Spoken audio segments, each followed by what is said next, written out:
Do you know that life on Earth has almost ended 6 times? In one case, 75% of all species were wiped out in a single day. In another, the whole of humanity was reduced to 3,000 people. Even worse, half of Europe was gone in 5 years. Civilizations that ruled for 1,000 years ended in a generation. And yet, despite these disasters, here you are. So what does this mean? It says one thing. Somehow, your ancestors survived apocalypses that killed nearly everything. They watched the world burn, freeze, drown, get consumed by plague, and still devised a way to keep going. But beyond this victory, here's the thing nobody talks about. Each time the world ended, something better emerged from the ruins. For instance, the asteroid that killed the dinosaurs made room for mammals, and eventually us. Mass death didn't stop evolution. Instead, it made things new.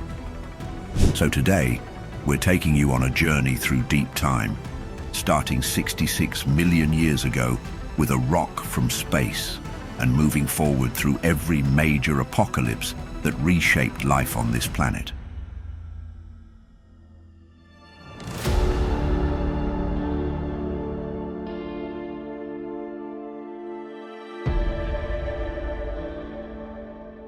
"66 million years ago, Earth looked nothing like it does today. The planet was dominated by giants in the form of dinosaurs. The Tyrannosaurus rex species stalked the forests. Triceratops grazed in herds. Pterosaurs with 30-foot wingspans ruled the skies, while marine reptiles like mosasaurs controlled the oceans. Life was thriving here. This was the real definition of evolutionary perfection achieved over 165 million years. But then, in a single moment, everything changed. On what seemed like an ordinary day, a white light appeared in the sky over what is now Mexico's Yucatan Peninsula. This light grew brighter, larger, and more blinding. But what the reptiles didn't know is that an asteroid roughly 6 to 9 miles in diameter was hurtling toward Earth at 40,000 miles per hour, over 58 times the speed of sound. When it struck, it hit at a steep angle between 45 and 60 degrees. Immediately, the impact released energy equivalent to 100 teratons of TNT. This is more than 1 billion times the power of the Hiroshima atomic bomb. Imagine 10 billion Hiroshima bombs detonating simultaneously. That was the impact of this sudden asteroid crash. As the asteroid made contact, it vaporized and in seconds blasted a crater 100 miles wide and 19 miles deep. The explosion was so powerful that rocks liquefied instantly. But this staggering impact itself wasn't what killed everything. It was what came next. The asteroid hit shallow ocean water, so it vaporized hundreds of billions of tons of seawater and rock, carbonate and sulfate, injecting it into the atmosphere as superheated gas. As a result, shockwaves triggered magnitude 11 plus earthquakes worldwide. Tsunamis 300 feet high swept across oceans. Superheated winds moving over 600 miles per hour radiated outward, destroying vegetation and burning everything as far as thousands of miles. To worsen things, ejected rock heated the atmosphere to oven-like temperatures, starting a global firestorm. Slowly, entire continents burned to the ground. Then came the darkness. Dust and ash blocked 99% of sunlight, creating an impact winter that lasted for years. And with such a forkful, extended winter, photosynthesis stopped. Plants quickly withered away, leaving herbivores starving, and in turn, carnivores followed. This devastation, called the KT extinction and later KPG extinction event, short for the Crustacean Paleogene Extinction Event, is the oldest verifiable apocalypse where 75% of all plant and animal species went extinct. Every single land animal over 55 pounds had to go, and all non-avian dinosaurs were viciously eliminated. Marine ecosystems collapsed under the harsh conditions, and ammonites, which had existed for 350 million years, were all gone overnight. It all started with the asteroid, and although it wasn't the asteroid that killed the dinosaurs, it was the severe climate change that followed. But in this 66-million-year-old wreckage, some things did survive. In the wreckage of a dead world, a few species found a way. From underground burrows, small mammals the size of rats crept out. Somehow, they had hidden from the heat while surviving on insects, worms, and seeds buried in the soil. Since they were little, their size meant they needed less food. Their metabolism could also last longer between meals. Birds, the only dinosaurs that made it, flew through the darkness, eating seeds, dead matter, and anything they could find. In the water, crocodiles found a way out. They could go months without eating, and their young grew slowly, feeding on invertebrates and decaying organic matter. Although the entire food chains collapsed on land, aquatic ecosystems kept functioning because they relied on detritus washed in from dead material. All these survivors had something in common. They were small, adaptable, and could eat a variety of foods, not relying on a single ecosystem. Whereas the dinosaurs that died, they were too large and dependent on specific plants. So what happened when their food chains disintegrated in days? It was over for them. But eventually, things came back to normal. When the dust finally settled and sunlight returned, the survivors came out to see a barren wasteland. But the good part, it was a wasteland with no competition. Mammals that had spent 165 million years hiding from dinosaurs now had the entire planet to themselves, and in no time they exploded. Within 700,000 years, some mammals reached 110 pounds, a 100-fold size increase. With their increase, they evolved into every niche the dinosaurs once held: herbivores, carnivores, climbers, swimmers, flyers. This adaptive radiation continued for millions of years, eventually producing primates, then apes, and then hominids. Without that asteroid 66 million years ago, dinosaurs would still dominate, and mammals would still be rat-sized creatures hiding in burrows. You wouldn't exist. So while the KT extinction killed 75% of life on Earth, it created the conditions for everything that came after, including the next apocalypse when humanity itself nearly went extinct, and only 3,000 people survived.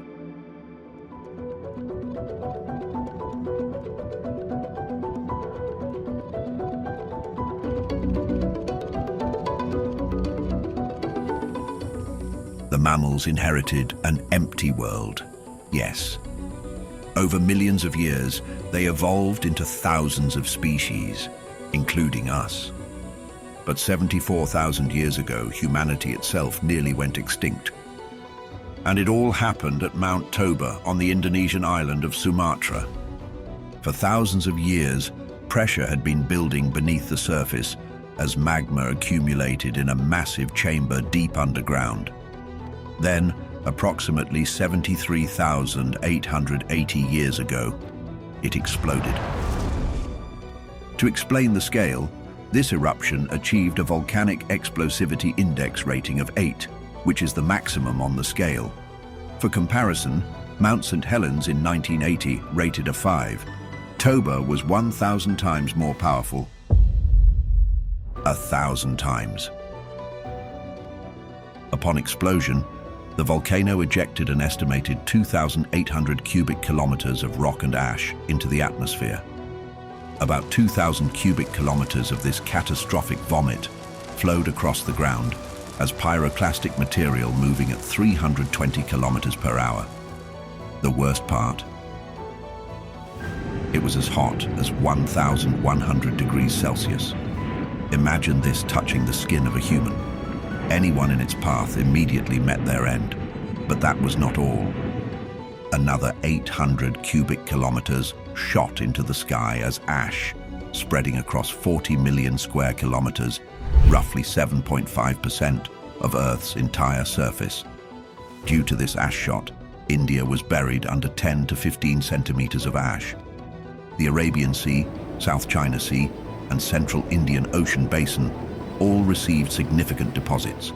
And as far away as South Africa and Ethiopia, microscopic glass shards from Toba have been found. The explosion created a caldera 100 kilometers long and 30 kilometers wide, and today it's filled with water, forming Lake Toba, the largest volcanic crater lake on Earth. However, the initial blast was just the beginning. The sulfur dioxide released into the stratosphere formed a thick aerosol layer that blocked sunlight, leading to a global dark sky. Soon, temperatures hit the floor. From ice core evidence, global average temperatures dropped 3 to 5 degrees Celsius. Some models suggest drops of 10 degrees Celsius or more in the northern hemisphere during the first year. This wasn't a brief cold snap that passed away as quickly as it came. Instead, the volcanic winter lasted 6 to 10 years. Growing seasons shortened drastically, and in some regions, they entirely disappeared. India, for example, experienced terrible environmental changes, as the archaeological record shows a major population decline in the Middle Sun Valley.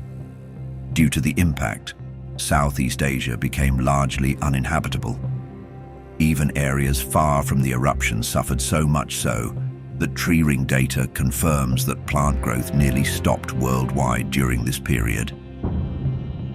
Yes, the same plants you see every day.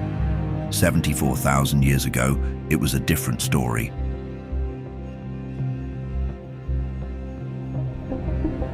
But at a point, the Toba supereruption gets rather controversial. Genetic studies of modern humans show something strange. We have remarkably little genetic diversity compared to other species. Chimpanzees, for example, have far smaller populations today, yet they have significantly more genetic variation than all 8 billion humans combined. The explanation for this? A population bottleneck. This theory, proposed by anthropologist Stanley Ambrose in the 90s, points out that at some point in our recent evolutionary history, human numbers crashed to dangerously low levels. Early genetic analysis suggested this bottleneck reduced humanity to just 3,000 to 10,000 breeding individuals, with some estimates going as low as 1,000 people. And guess what? The timing seemed to align with the Toba eruption, around 70,000 to 75,000 years ago. This became known as the Toba catastrophe theory. However, recent evidence has challenged this theory. Archaeological sites in India, South Africa, and Ethiopia show continuous human occupation before and after the eruption. Then there are stone tools found above and below the Toba ash layer in southern India that are remarkably similar, suggesting that local populations survived. Still, the debate continues. Did Toba nearly wipe us out to such a small amount? Or did it just contribute to an already occurring population decline caused by the Ice Age? One thing is clear though, humanity survived the eruption, although barely, with the survivors unfolding as different beings. So, how did anyone make it through? The answer to this lies on the coast, specifically the Pinnacle Point on the southern tip of South Africa. In 2018, archaeologists made a remarkable discovery. Buried in the sediment of a rock shelter overlooking the Indian Ocean, they found microscopic glass shards called cryptotephra that had traveled nearly 9,000 kilometers from Mount Toba. But that wasn't the shocking part. Above, within, and below the Toba ash layer, they found over 400,000 artifacts. From stone tools to animal bones, to evidence of controlled fire. Pure proof that humans lived at the site continuously through the entire eruption and its aftermath. And the discovery did not just show survival, but the humans also thrived. The archaeological evidence showed an increase in human activity after Toba. Now, why did coastal populations make it when others didn't? It was all marine resources. Shellfish, fish and coastal plants were far less susceptible to volcanic winter than inland ecosystems. So while plants died and animals starved thousands of miles away, the ocean kept providing food. Then there was the temperature stability factor. Coastal areas didn't experience the extreme temperature swings that devastated inland regions, as the ocean acted as a thermal buffer. And critically, these populations innovated under pressure. In a bid to survive, tool sophistication increased. Heat-treated stone tools appeared, and cooperation was born out of necessity. Similar evidence also sprang from Ethiopia's Shinfa Matima site. At the site, humans lived through the Toba eruption, adapting by hunting animals that gathered at shrinking waterholes, then shifting to fish when water levels dropped further. So what saved us was behavioral flexibility. The sheer ability to change diet, tactics, and literally everything when conditions demanded it. Over the next several thousand years, human populations slowly recovered. Genetic analysis suggests all modern non-African populations descend from a single migration out of Africa that occurred around 70,000 to 60,000 years ago. This was shortly after Toba. Some researchers believe that the bottleneck, whether caused by Toba or the Ice Age or both, actually accelerated human cognitive evolution. So the survivors weren't just physically resilient after the eruption, they were cognitively advanced. Better problem solvers, more innovative and more cooperative. The crisis that wiped out nearly all of humanity managed to forge it into something stronger. But unfortunately, this newfound strength would be tested again, because 12,800 years ago, Earth experienced another catastrophe that would reshape everything. This time, it wasn't fire from below, it was ice from above.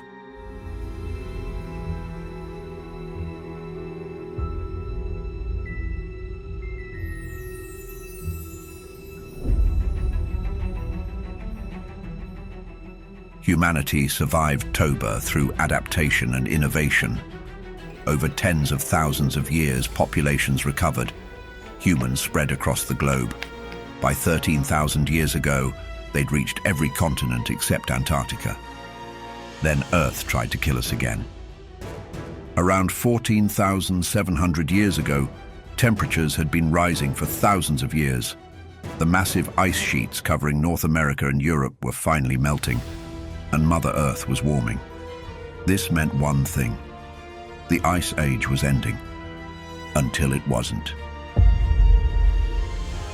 Around 12,900 years ago, something triggered an abrupt reversal.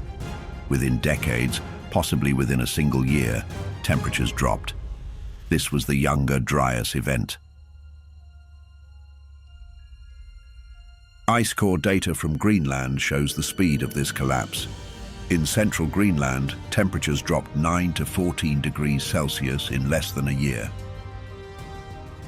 Europe cooled by 2 to 6 degrees Celsius, and North America by approximately 3 degrees Celsius. Meanwhile, some regions experienced the shift in under 3 years. But do not mistake this for a gradual climate change. This was catastrophic. The cooling lasted over 1,300 years, from roughly 12,900 to 11,600 years ago. The glaciers that had been retreating began to return. In some places, conditions advanced to peak Ice Age levels. The period ended as abruptly as it began, with temperatures rising 5 to 10 degrees Celsius in just 50 to 60 years. But the big question is, what caused it? To date, scientists still debate what triggered the Younger Dryas, with two main hypotheses competing for the prize. The leading, mostly accepted theory involves ocean circulation. As the Laurentide ice sheet covering North America melted, it created enormous glacial lakes. Lake Agassiz alone covered more area than all the Great Lakes combined. But around 12,900 years ago, ice dams holding back this lake catastrophically failed. This caused massive volumes of fresh, cold water to flood into the North Atlantic. This fresh water, which is less dense than salt water, formed a surface layer that disrupted the Atlantic Meridional Overturning Circulation, AMOC. That is, the conveyor belt that carries warm water from the tropics to the North Atlantic. And when this circulation shut down, Europe and North America lost their primary heat source, leading to the temperature crash. However, the alternative theory talks about an extraterrestrial impact. In 2007, researchers reported finding impact markers in a thin layer of sediment dating to 12,900 years ago. From platinum spikes to nanodiamonds, to soot from massive wildfires, these markers appear at sites across North America and beyond. So the hypothesis suggests that a fragmented comet impact triggered both the climate shift and massive wildfires that covered up to 10% of the planet's forests. As expected, the impact theory remains controversial. While some scientists cannot replicate the findings, others argue that the discovered markers can form through non-impact processes. But recent studies continue to find evidence supporting extraterrestrial involvement. But what if both factors played a role? An impact could have destabilized ice sheets, triggering the meltwater pulse that shut down ocean circulation. What if both hypotheses were correct? But whatever caused the cooling, the consequences were devastating. In North America, at least 35 genera of large mammals went extinct during the Younger Dryas. Woolly mammoths, mastodons, giant ground sloths that weighed up to 4 tons, American lions, short-faced bears that stood 12 feet tall, saber-toothed cats, giant beavers the size of black bears, horses, camels, you name it. They were gone, all of them. This represented roughly 75% of all large mammal species in North America. And birds were not left out, as 19 genera also disappeared. More so, the extinction wasn't gradual. Archaeological sites show extinct megafauna large mammals and Clovis human artifacts appearing together below a distinct black mat layer that formed at the start of the Younger Dryas. And above that layer, there was no megafauna, no Clovis tools, nothing. At Murray Springs, Arizona, archaeologists found butchered mammoth bones and Clovis spear points directly beneath the black mat, suggesting that whatever happened buried them rapidly. What's more, the Clovis culture, made of Paleo-Indian hunters targeting megafauna like mammoths, vanished at the same time.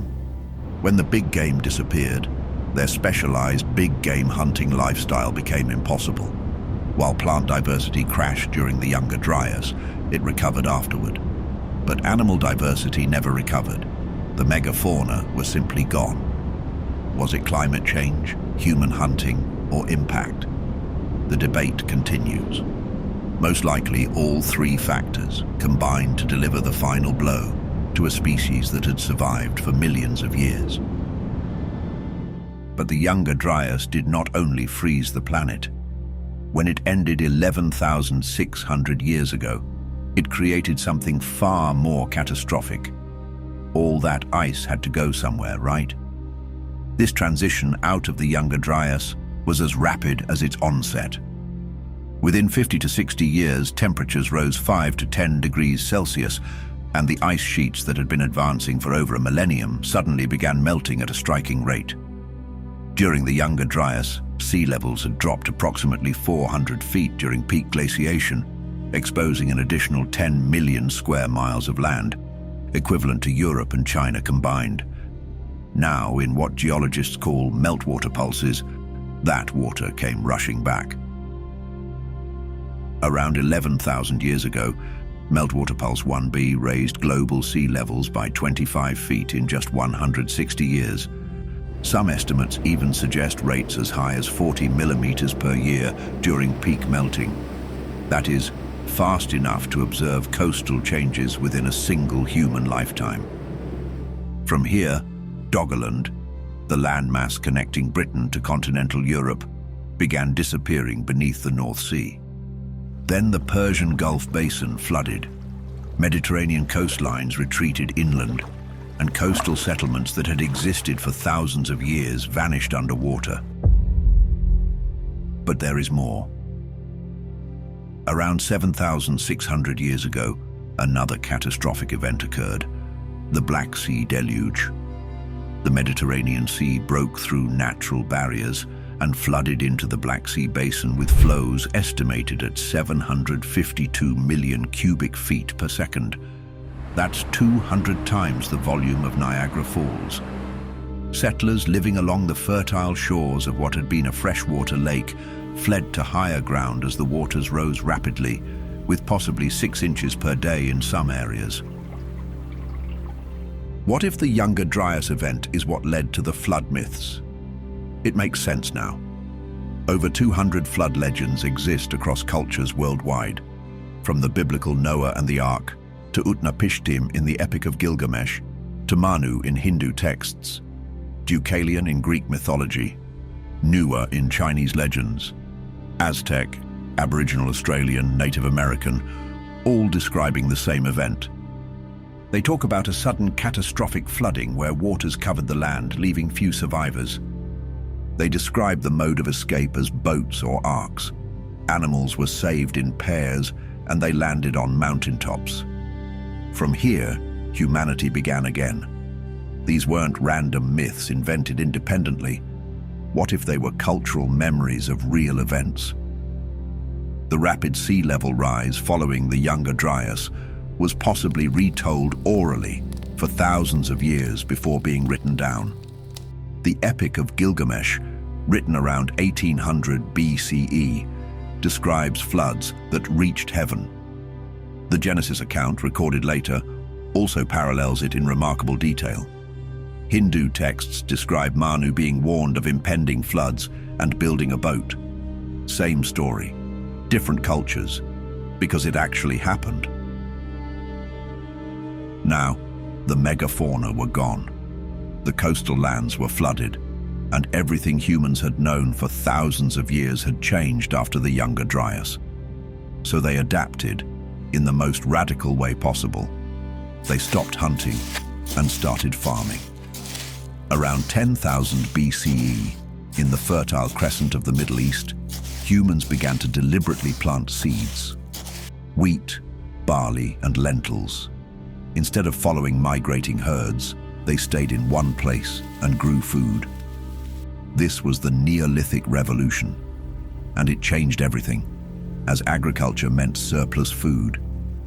This surplus meant some people could specialize in other tasks: tool making, building, or leadership. From here, permanent settlements emerged. Villages became towns, and towns became cities. Before long, domestication followed: sheep, goats, cattle, and pigs. Animals quickly replaced the extinct megafauna as food sources. The Younger Dryas apocalypse didn't just cause chaos, but it also forced humanity to invent civilization. But civilization brought new vulnerabilities, because 9,000 years later, when humans had built complex, interconnected societies across the Mediterranean, another apocalypse struck. And this time it wasn't ice or water. It was everything collapsing at once.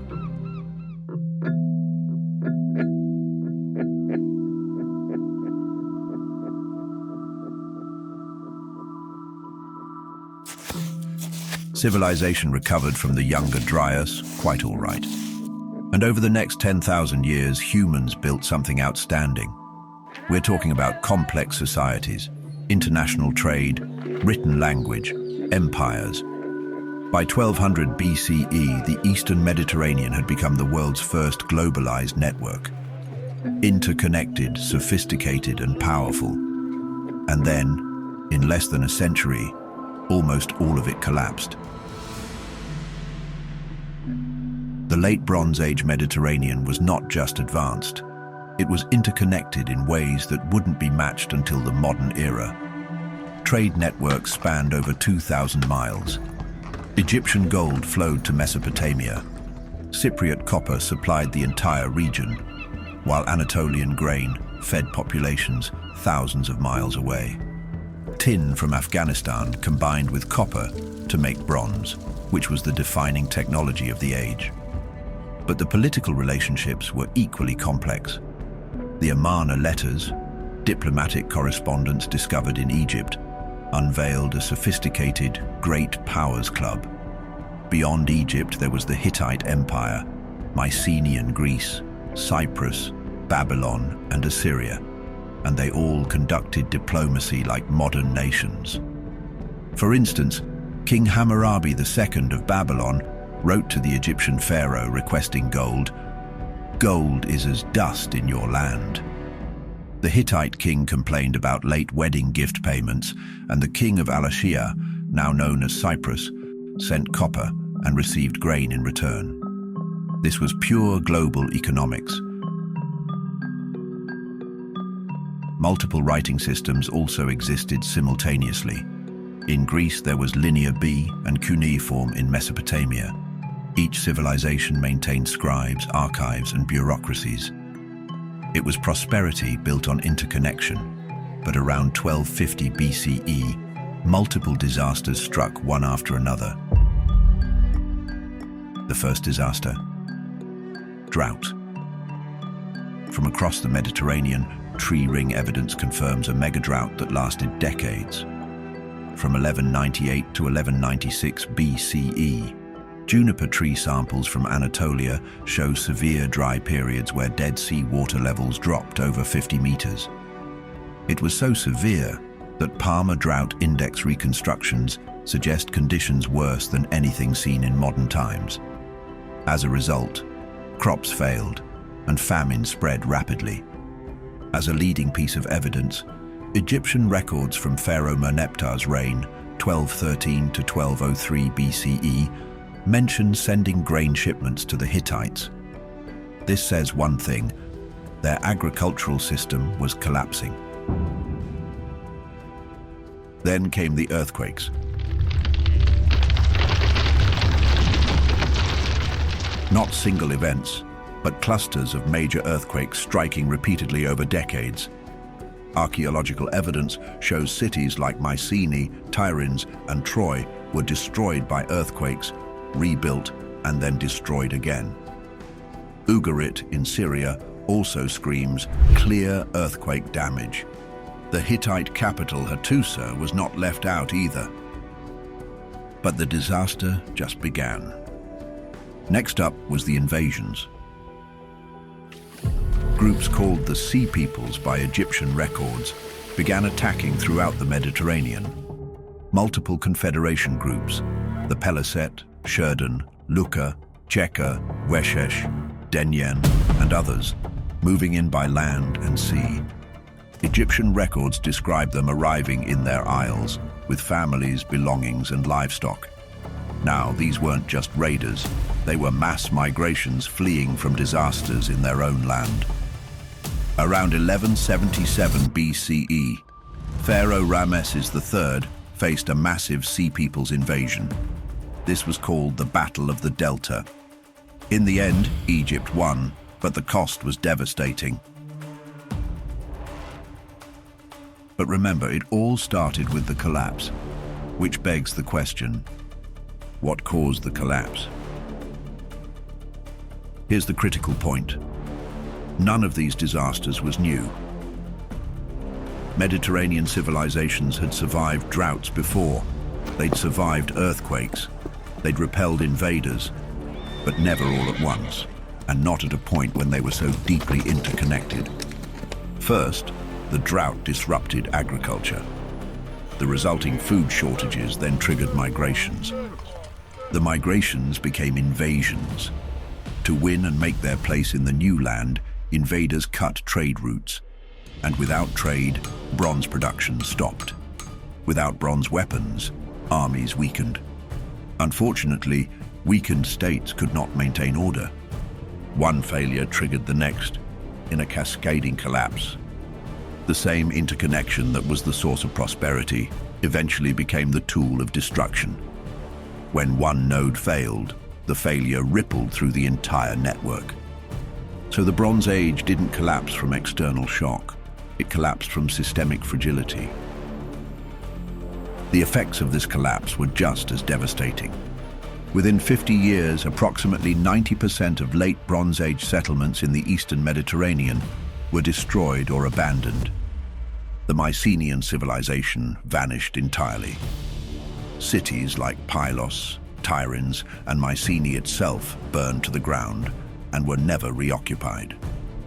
This made way for Greece to enter a dark age that lasted approximately 300 years. Linear B writing also disappeared completely, taking the knowledge of how to read and write with it. The Hittite Empire, which had rivaled Egypt for centuries, completely collapsed. Their capital, Hattusa, was destroyed, and the empire never recovered. By 1170 BCE, it was gone from history. Ugarit, the wealthy port city in Syria, sent a final desperate letter as invaders approached. "My towns are burned, and the enemy ships are upon us." The city was destroyed and never rebuilt. The site lay abandoned for 3,000 years. In affected regions, population estimates suggest declines of 50 to 90%.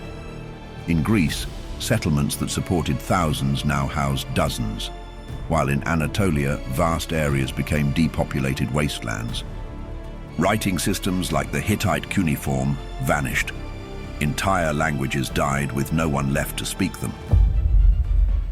But somehow humanity managed to survive the collapse.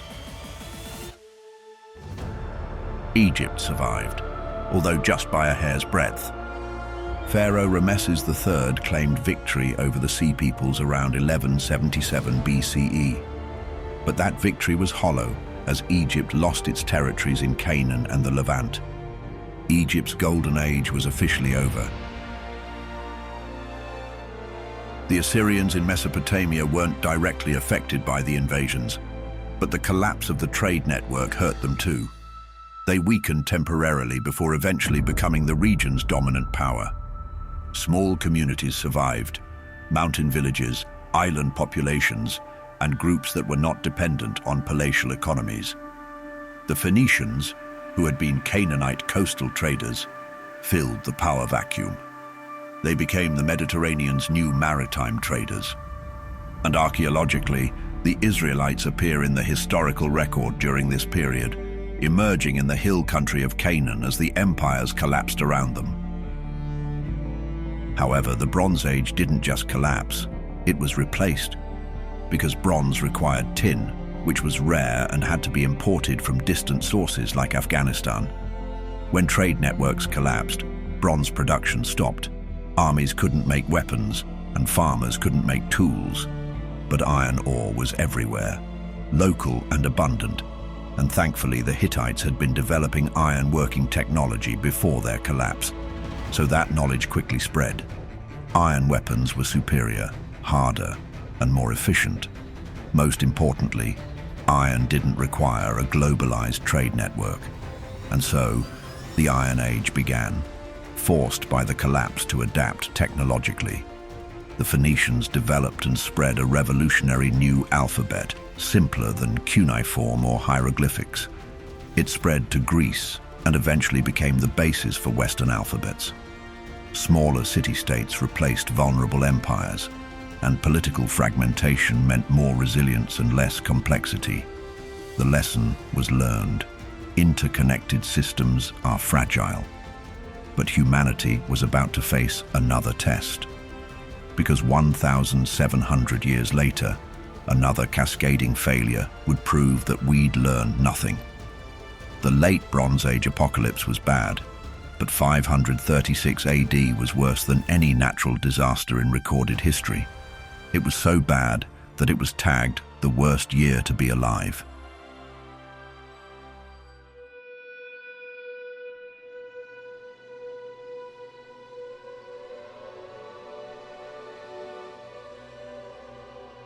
Civilization rebuilt after the Bronze Age collapse. The Roman Empire also rose and dominated the Mediterranean for centuries. By the 6th century AD, the Byzantine Empire, Rome's eastern successor, controlled vast territories. Once again, humanity won and trade flourished. Cities thrived to the fullest. Then came 536 AD, and the sun disappeared. In early 536 AD, people across Europe, the Middle East, and parts of Asia noticed something wrong. The sun was dimming, gradually fading, as though someone was slowly turning down its brightness. Byzantine historian Procopius documented what he witnessed. In his words, "During this year a most dread portent took place, for the sun gave forth its light without brightness, like the moon, during this whole year." Roman statesman Cassiodorus wrote 2 years later, "The sun's rays were weak, and they appeared a bluish color.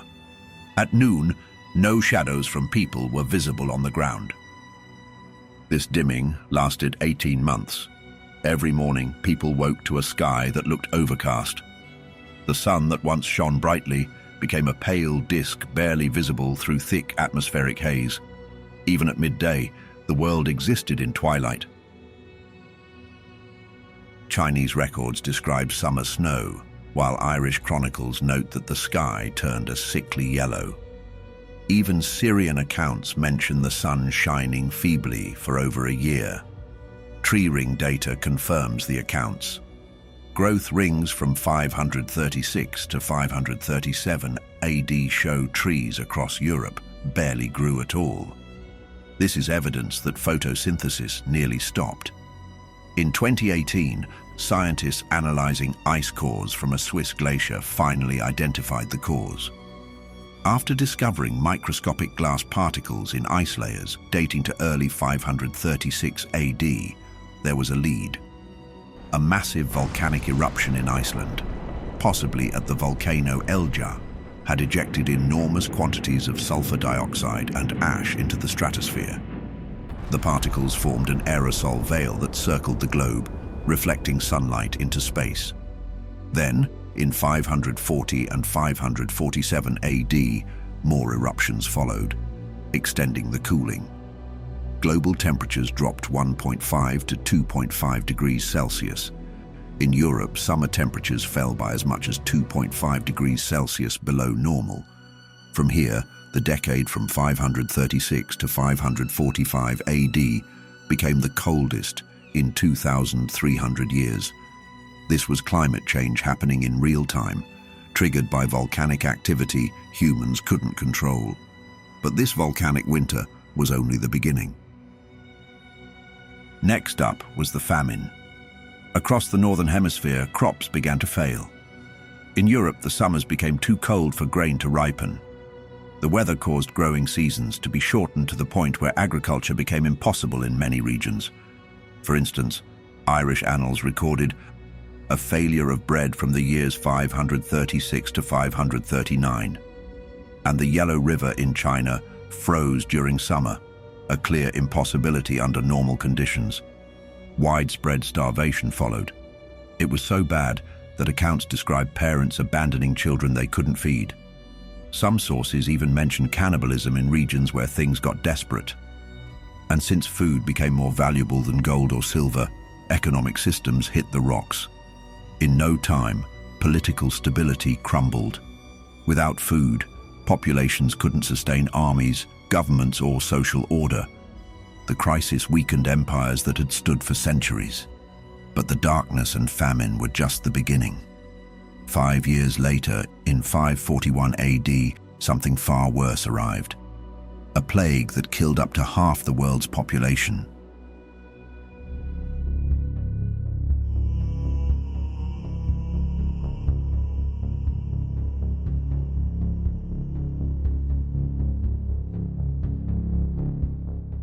In 541 AD, 5 years into the climate crisis, disease arrived. It all started in the port of Pelusium, Egypt. From there, it spread along trade routes to Alexandria, then Palestine, then Syria.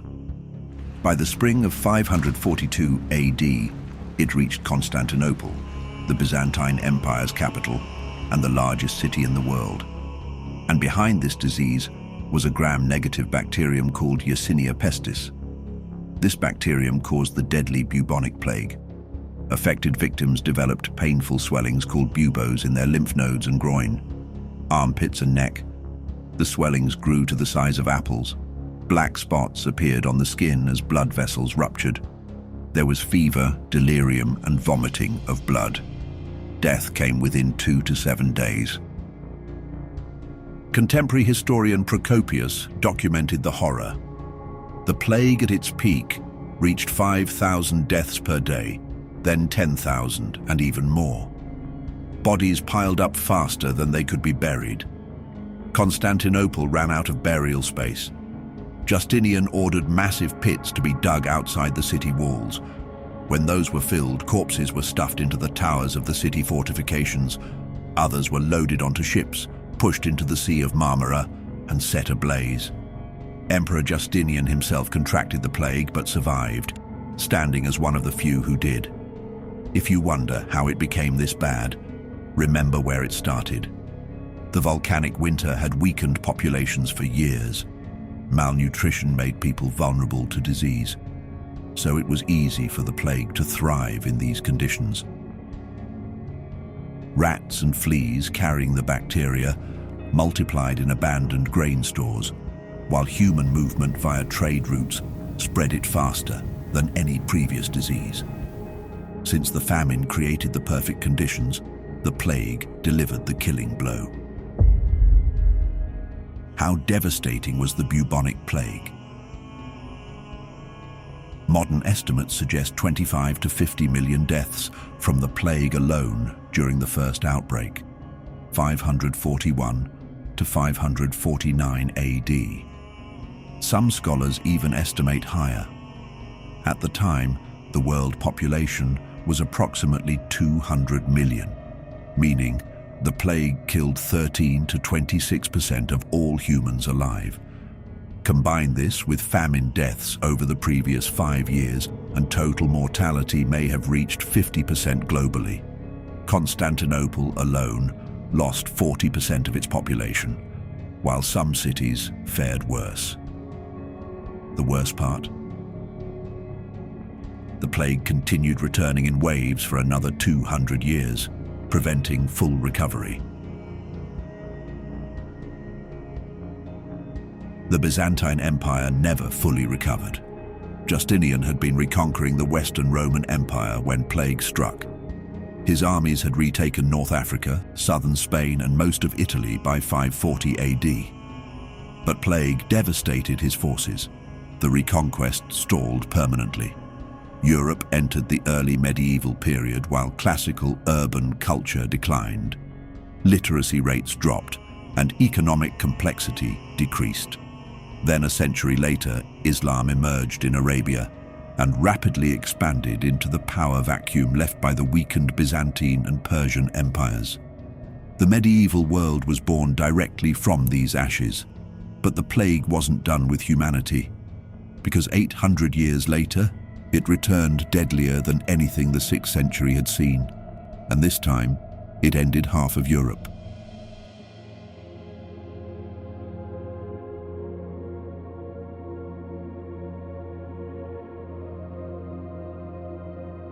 The plague returned, but this time, it moved with terrifying speed. The date was October 1347. 12 Genoese trading galleys limped into the port of Messina, Sicily.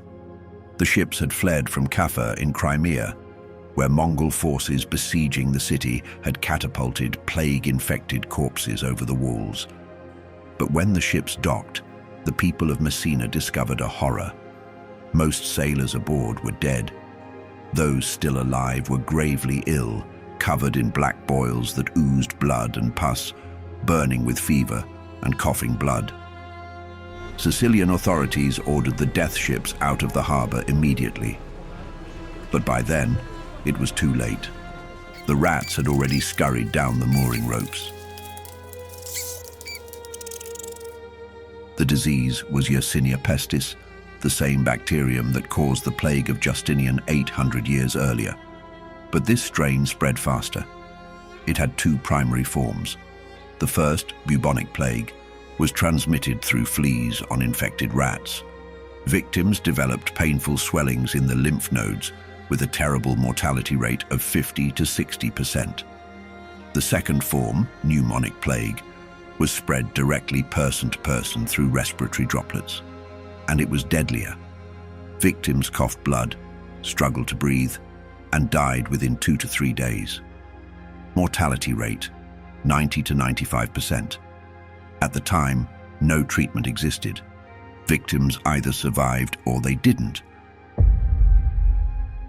Why did it spread so fast? Trade. The Silk Road had connected Europe to Central Asia for centuries. Merchant ships carried goods and rats between ports across the Mediterranean. Unknowingly, each ship became a plague vector. The pathogen had traveled from Central Asia through Crimea to Italy. From Sicily, it spread to Genoa and Venice in January 1348. Then Pisa, then Marseille. Within 3 years, it had reached from Sicily to England. By 1350, it covered Germany and Scandinavia. By 1353, it reached Russia. From the disease, Europe lost 25 to 30 million people. That is approximately 30 to 60% of its population. The Middle East also suffered 40% mortality. Global estimates reach 75 to 200 million deaths.